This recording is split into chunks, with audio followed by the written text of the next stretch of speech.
Hello everyone, this is Andrew from Tech Talk. Today I'm going to be showing you how to change your plan on your Netflix account.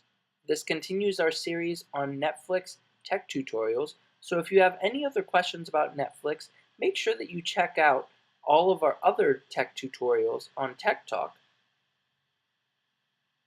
So what you're first going to have to do is you're going to have to log into your Netflix account.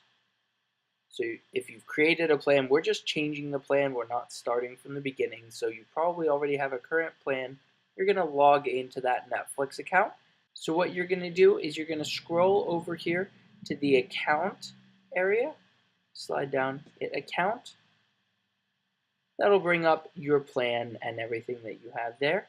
You're going to scroll down here to your plan details. You can either add a DVD plan if that's what you're wanting to do, or you can change your streaming plan. So we're going to go here to change plan, and you'll see here that we have the Premium Ultra HD streaming plan, but you can select any of these other ones. Once you've selected them, you can hit continue, and that will take you to the screen that just makes sure that you want to do that. It also lets you know when that new change is effective. This won't cancel out your old plan until that plan runs out. So this is just for the next month. I hope this video was helpful. If it was, go ahead and hit that like button. You can also hit that subscribe button so you don't miss any of our other videos on Tech Talk. Thanks and have a great day.